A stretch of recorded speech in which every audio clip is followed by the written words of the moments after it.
Representative Jakar, you have two more bills before the committee, 7842 and 7841. Could they both be heard together? Yes. Let's do that, Representative Jakar. If you could speak on both of those bills, please. Thank you so much, Mr. Chairman.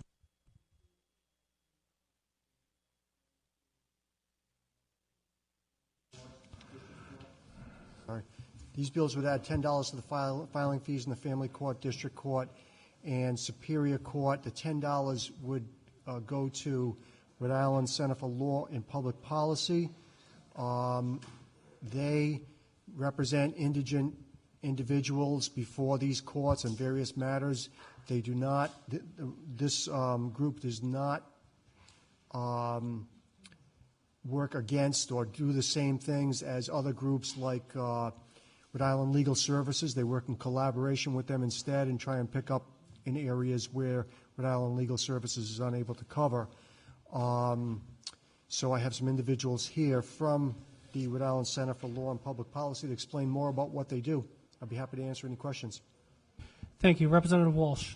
What is the fee in family court now, the filing fee now? $120 for a divorce. This would increase to $130. Thank you. Any further questions? If I may just add to that quickly, I can tell you that none of these increases would make the filing fees in these courts unfair. I feel quite certain that none of the filing fees that we pay in our courts cover the actual costs of administering these cases and keeping the records and so forth. So it's still a bargain for people who go to those courts, in my estimation. Thank you. Thank you, Representative Jakar.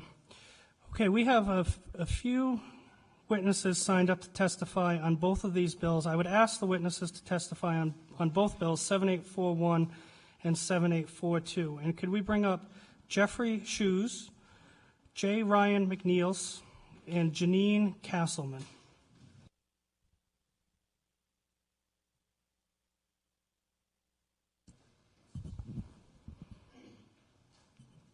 Thank you, Mr. Chairman, members of the committee, and thank you for Representative Jakar for sponsoring this legislation. My name is Jeff Shoes. I'm President and CEO of the Rhode Island Center for Law and Public Policy.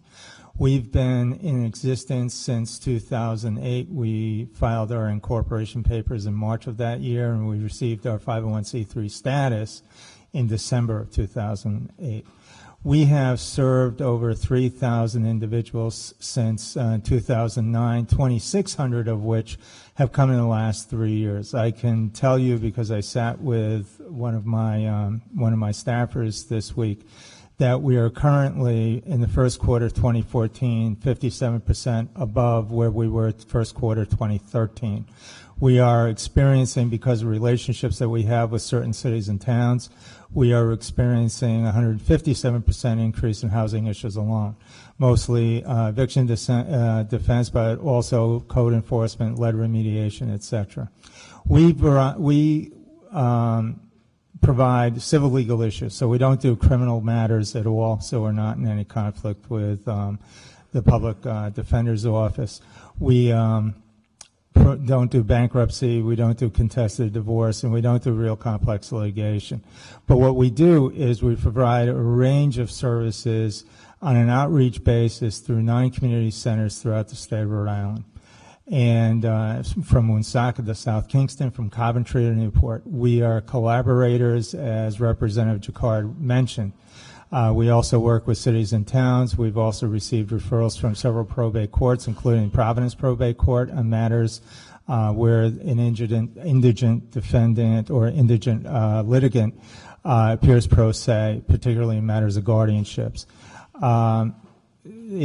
We passed out, I don't want to take a lot of time because I know you're very, very busy, but we passed out a pamphlet, this really spiffy blue document, and it has some quick facts about us and our organization. It also has a statement of need and executive summary.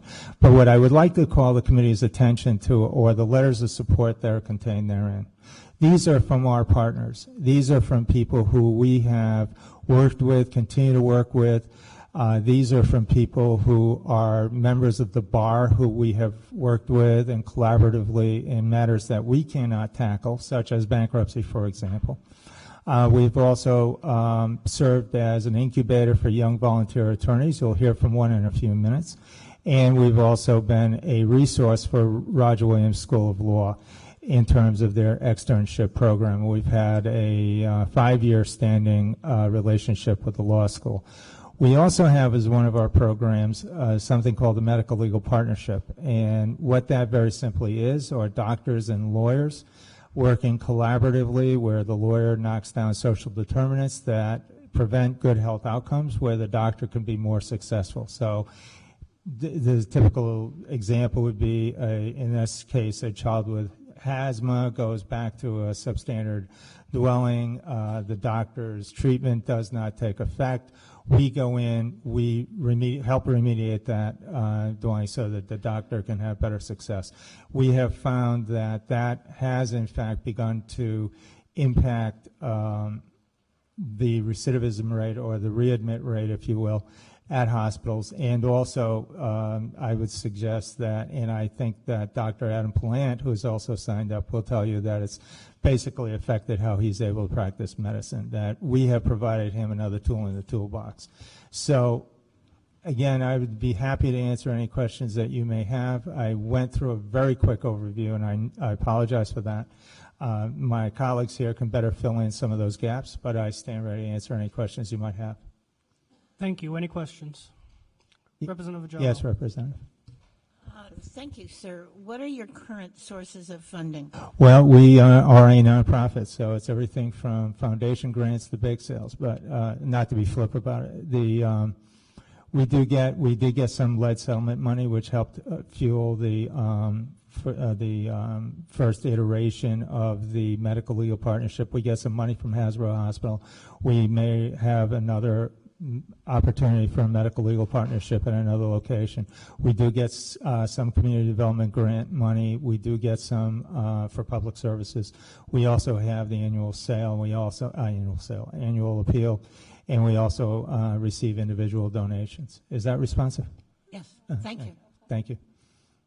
That may be the most responsive answer I've heard so far. Oh, thank you. Okay. Good evening, members of the committee, Mr. Chair. I'm delighted to be before you here this evening. I want to pick up where our president left off and explain to you exactly what our organization does and how we do it. Basically, we are a proactive law firm, and what that means is we do not wait for small problems to become big problems. We try to solve them while they're still small problems. The first natural question that anybody would have in response to that is, how can you be proactive? And the way that we are proactive is that we actually go out into the communities. We have a presence at 9 different senior or community centers. This includes Warwick, it includes Cranston, it includes Woonsocket, Foster, Coventry, South Kingston. It includes East Greenwich, Providence. There's the list goes on. Newport as well.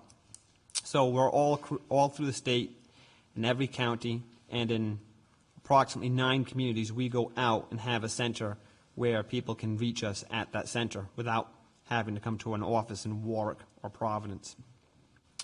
In addition to that, we will often go out to house visits.